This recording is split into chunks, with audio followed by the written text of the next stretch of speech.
Baik, halo teman-teman. Saya di sini kembali ke layar HP Anda. Saya mahasiswa teknik industri dari Undika, bertepatan di Batam, Kepulauan Riau, di Jalan Batu Aji nomor 99, tepatnya di Kota Batam. Nah, di sini saya akan menjelaskan tentang perencanaan eksperimen, di mana ini merupakan salah satu ujian UAS semester pada tahapan terakhir pada semester 7. Jadi pada kesempatan ini saya akan menjelaskan tentang tugas dan hasil yang harus didapat tentang perancangan eksperimen tersebut. Nah, di sini teman-teman, saya mendapatkan tugas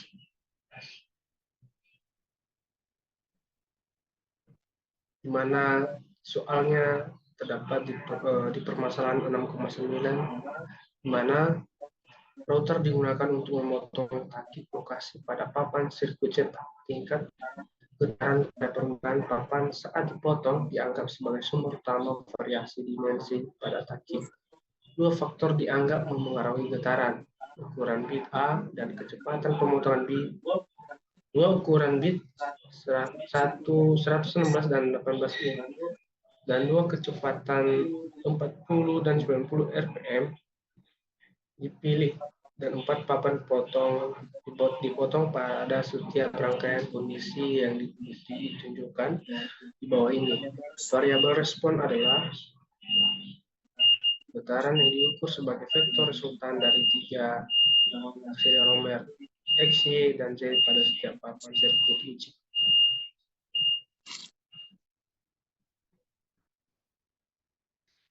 Nah, di sini teman-teman ada tabel di mana ada pertama tuh variabel A, B,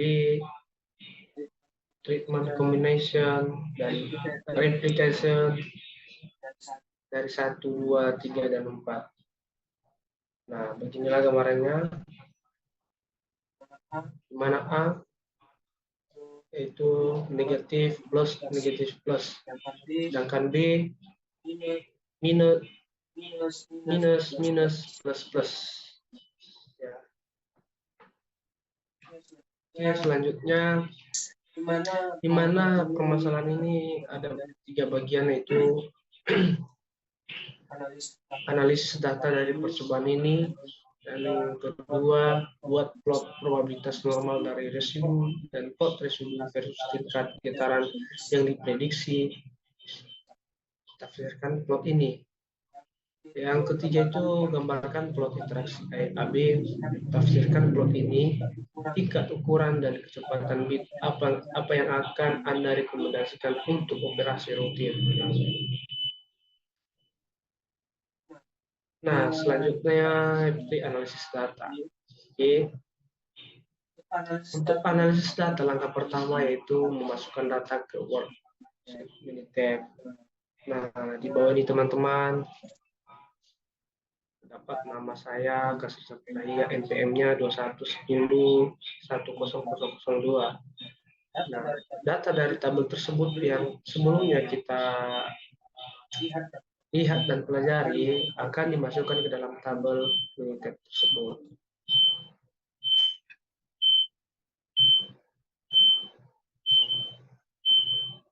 Setelah kita masukkan data-data ini, baru masuk ke langkah berikutnya, di mana kita pilih start, ANOVA, lalu general linear model, baru fit. Nah, general linear model masukkan, di mana apa yang kita masukkan di sini itu respon, di mana respon ini itu nilai getaran, itu faktor A dan B, interaksi A dan B, baru klik OK.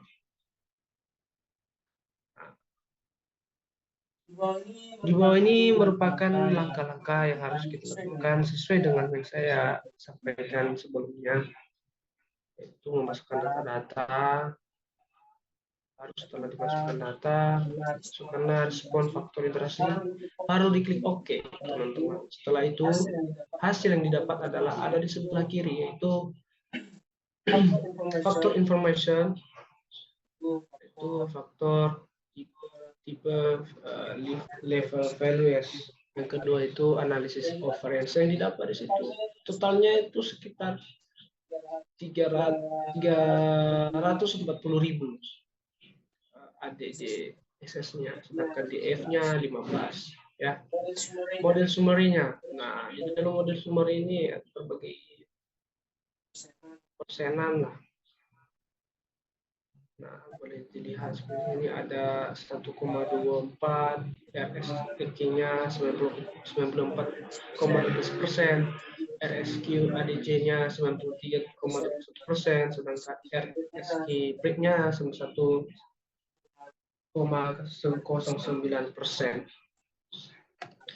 Nah, baru koefisiennya, mana tadi variabel A dan variabel B-nya sudah kita masukkan. Inilah di bawah koefisiennya. Setelah itu ada regression equation-nya.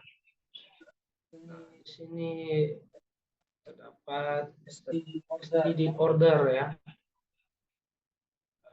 8.500 dikurang 2.000 A plus minus plus ini ya, 2.000 A plus minus 4.000 B minus plus 4.000 B plus. Ini kan yang didapat dari Minitab yang telah kita masukkan data sebelumnya ya, dan inilah hasilnya. Nah, selanjutnya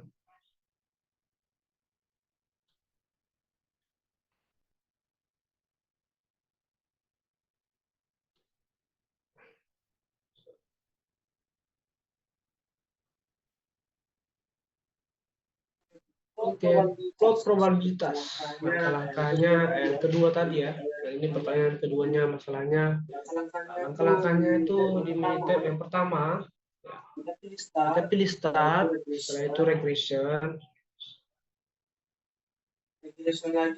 lagi, setelah itu baru residual plots. Yang kedua kita pilih respon dan model dari langkah sebelumnya. Setelah itu nomor 3 itu cetak opsi, normal probability plot, dan residual vs fits. Yang pertama kita membuat normal probability plot. Nah, di bawah gambar ini teman-teman, titik residual hampir mengikuti garis lurus ya. Mengikuti garis lurus menunjukkan bahwa asumsi kenormalan residual terpenuhi.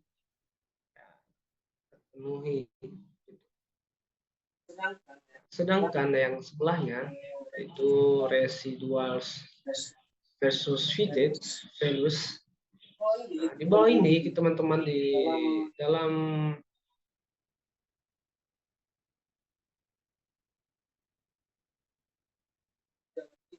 titik-titik dalam kotak ini, tabel ini, residual itu tidak menunjukkan pola tertentu atau merupakan dia acak terhadap nilai fitted ya.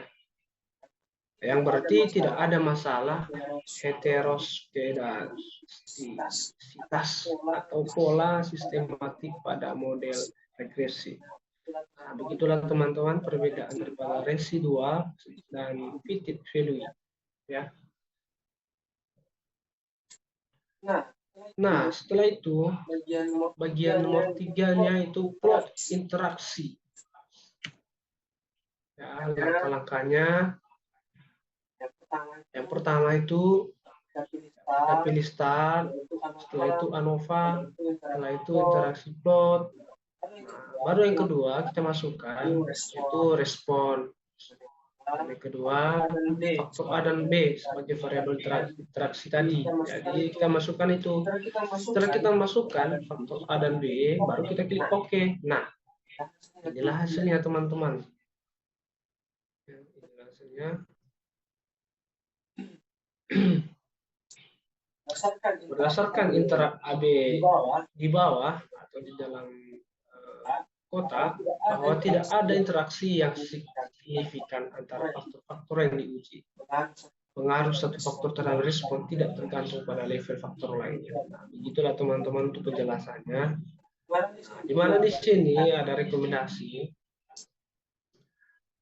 Yang pertama, kita pilih kombinasi level A dan B yang menghasilkan tingkat getaran terendah. Nah, dari data, level A adalah minus 116 in, sedangkan level B adalah plus 90 rpm. Kombinasi ini memberikan nilai getaran terendah ya berdasarkan hasil replikasi pada kombinasi B ya. Yang kedua, rekomendasinya itu Anda dapat menggunakan kombinasi ini sebagai pengaturan operasi rutin untuk meminimalkan getaran. Nah, begitulah penjelasan dari soal nomor 1. Tentunya dalam membuat eksperimen ini betul-betul kita perhatikan mana titik-titik di mana tadi kalau kita lihat dari residual itu bisa menunjukkan bahwa asumsi kenormalan residu terpenuhi ya. Nah, juga di sebelahnya Victor value ya, yang berarti tidak ada masalah heterokedastisitas atau pola sistematik pada model regresi. Nah, itulah teman-teman. Untuk soal kedua itu menjelaskan setiap item atau 7 item mengenai aplikasi dari petunjuk dalam melakukan percobaan seperti di bawah ini. Ya, with Linus for a reasoning experiment. Yang pertama itu recognition of an statement of the problem pre-experimental. Yang kedua, selection of the response variable. Yang ketiga, choice of vector levels and ranges. Keempat, choice of experiment design. 5, performance the experiment. Keenam, statistical analysis of the data. 7, consummation and recommendation. Nah, di sini kita akan menjelaskan pertama satu ya teman-teman. Yang pertama, recognition of the statement of the problem per eksperimen. Di mana tahap ini melibatkan identifikasi masalah yang ingin diselesaikan dan masalah tersebut dalam bentuk yang jelas dan spesifik. Masalah yang diangkat harus relevan dan memiliki tujuan yang dapat diukur ya. Contohnya dalam semua keadaan masalah bisa berupa bagaimana mengurangi kadar lemak dalam produk tanpa membeli rasa. Yang kedua, reset of the response variable. Nah, memilih variabel yang akan diukur untuk menilai hasil percobaan. Variabel ini harus mencerminkan tujuan percobaan dan dapat diukur secara kuantitatif dan kualitatif. Ya, contohnya dalam percobaan tanaman ya, variabel responnya bisa berupa tinggi tanaman, hasil panen, dan atau kandungan nutrisi juga. Yang ketiga adalah choice of factors, level and range. Menentukan faktor-faktor yang akan diuji, misalnya ya suhu, pH atau bahan baku, level dari masing-masing faktor, misalnya suhu 20 derajat Celcius, 30 derajat Celcius, ataupun 40 derajat Celcius, dan rentang nilai yang sesuai untuk percobaan. Contohnya ini itu dalam eksperimen baking, yaitu faktor-faktornya bisa berupa waktu pemanggangan, suhu oven, dan jenis tepung ya. Yang keempat itu choice of experiment design, di mana memilih rancangan eksperimen yang paling cocok, seperti complete randomizer design atau CRD, faktor design atau block design. Pilihan ini bergantung pada jumlah faktor, jumlah level dan komplikasi eksperimen. Contohnya itu menggunakan faktorial design untuk mempelajari efek interaksi antara suhu dan kelembapan pada tumbuhan jamur. Ya. Yang kelima, performing the experiment. Nah, di mana dalam tahap ini Cuma sesuai rencana yang telah ditetapkan termasuk persiapan bahan, alat, dan pengumpulan data secara konsisten.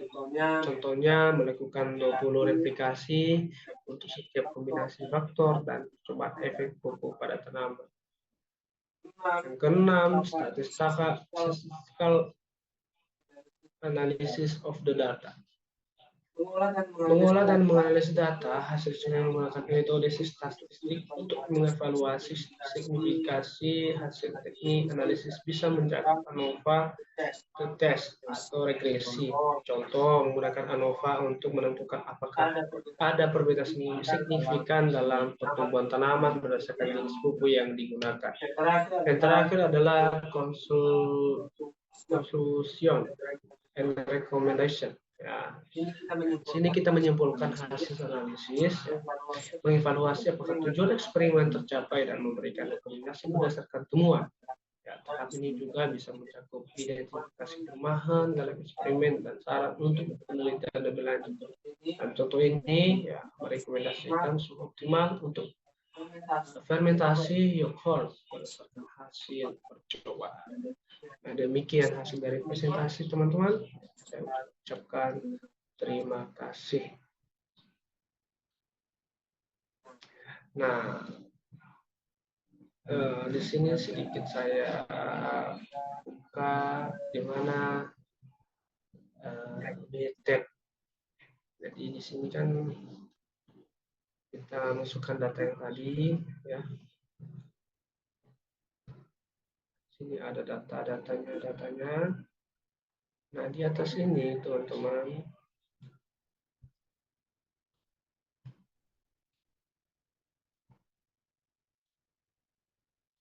nah, disebutkan inilah tabel-tabelnya, langsung ada hasilnya gitu. Nah, ini tadi general linear model STD order versus run order, di mana faktor A dan B, ya. Nah, disinilah kita bisa melihat hasilnya sampai membuktikan ada di sini garis-garis lurus. Ya, titiknya dari titik 5 sampai 95. Dimulai dari titik 0,00. Ini merupakan tidak terpengaruh, ya, tidak berkurang dan tidak juga melebihi gitu. Nah, ini juga dia datar, dan ini tadi ambil tengah-tengah menuju ke atas. Dan ini ada perbedaan vertikal dan horizontalnya aja, teman-teman. Ini adalah histogramnya, respons ordernya, ya. Nah, ini tadi normal probability-nya, plot respon in standard order-nya. Nah, ini tadi residual, ini versus gimana value-nya. Nah, ini adalah histogramnya, responder standard order, ya. Oke. Nah, begitulah teman-teman dalam menggunakan Minitab, dalam menyelesaikan tugas atau menyelesaikan ujian akhir semester pada tahapan 2025 ini. Sampai di situ, mohon maaf kalau banyak salah-salah dalam penyampaian. Semoga bermanfaat untuk teman-teman semua. Terima kasih. See you.